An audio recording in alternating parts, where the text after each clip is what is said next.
The interview for Ke Shawn, we have present Maroon Scrub Harper, White Coat Caitlin Santana, and I, Young in Space, will be conducting the interview. First, we're going to go over the HP rules.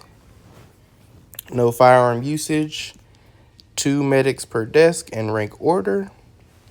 And also same for the hallways. No reviving outside of HP. No using your personal vehicles for medical use.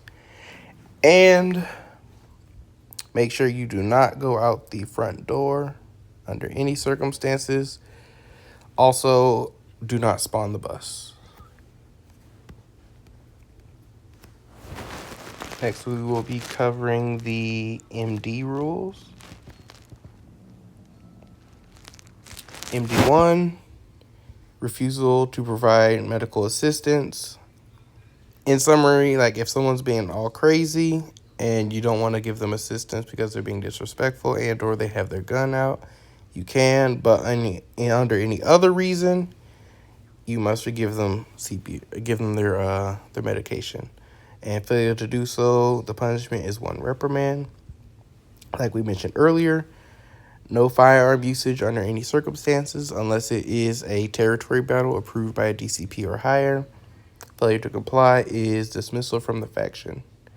Then we have MD3, which is adherence to project rules, which is basically covers everything within the faction. And failure to comply for that is a warning to a reprimand. We have MD4, use of official vehicles for personal use, as mentioned before, is prohibited, and the punishment for that is 1 warning. And then MD5 is issuing medical certificates outside of hospital settings.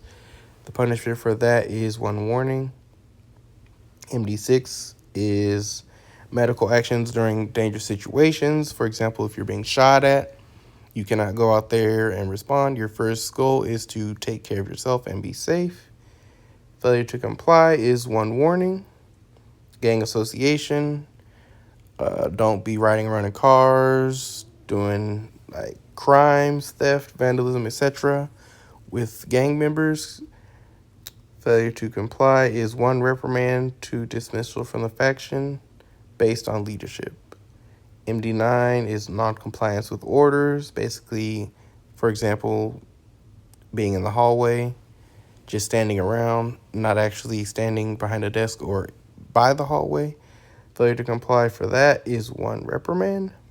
MD10, do not use your personal vehicle for EMS work. Punishment is 1 warning. MD11 is proper roleplay conduct. Basically, you'll take your role seriously, use appropriate dialogue, radio checks, etc. Failure to comply is 1 warning. We will be covering now RP 13 onward. So RP 13 is for faction NRP.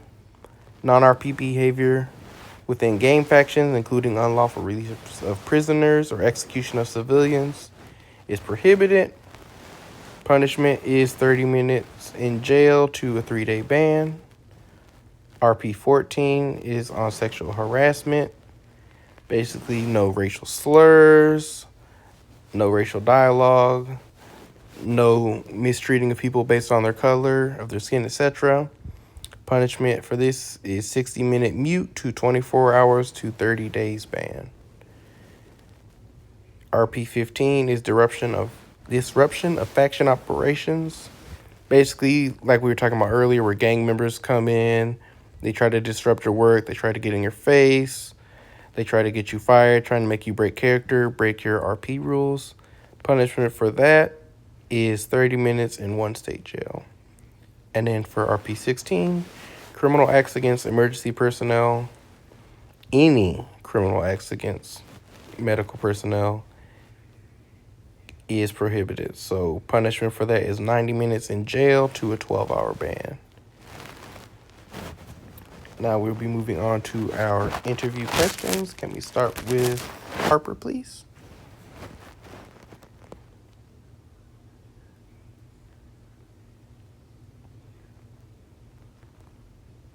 say what? You have an interview question for Mr. Ke Shawn?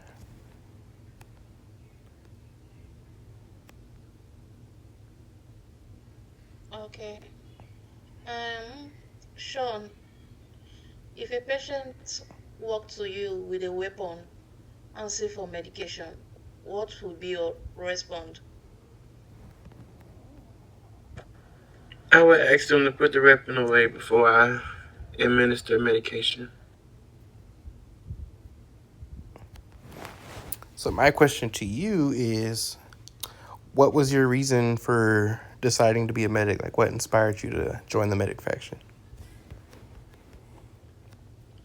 I got inspiration from my day-to-day life outside of this game. I'm in nursing school, so I just felt like I had enough experience and I knew a lot about the medical field, so I was going to be a medic.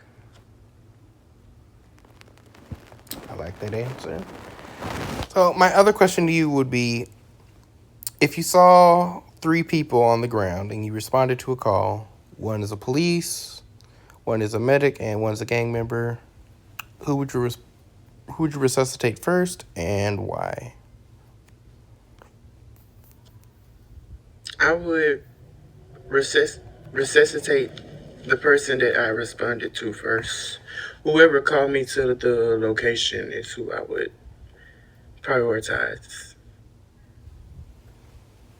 Period. Definitely would agree. Dr. Caitlin, any questions from you? Being that they're not gonna be able to hear my voice doing this recording, I only have two questions. I just ask that you ask the question back and just answer. How do you handle high stress situations during medical emergencies? Keyshawn? You will just say I handle high stress situations during medical emergencies, like boom. I handle high stress situations during medical emergencies by just being patient and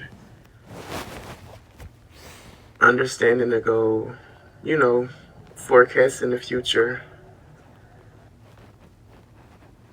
Okay. Some of us we like to go in, you know, to the bar, or we go, out back, or we just, I honestly just, leave if we can.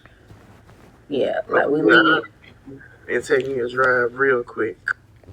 Yeah, after the emergency, during the emergency, we typically just we if it's very hostile, we just exit, we leave as well. Like we don't want to engage with any gang members. Um, and my last one would be, why do you want to join the medical faction if that wasn't asked already? It was. Okay, my apologies. Okay, so my other question would be, um, if you see two colleagues arguing in the lobby, what would you do? They're arguing bad too. I would just try to de-escalate it first and let them know like the procedures within the faction, and if then they still arguing, I would just follow the chain of command. I know that's right. Mm-hmm. Well, He Mr. been here before. Yes, sir. Well, Mr. Keyshawn, this concludes your interview. Thank you for your time, and we hope to see you in your white scrub in the near future. Congratulations, sir.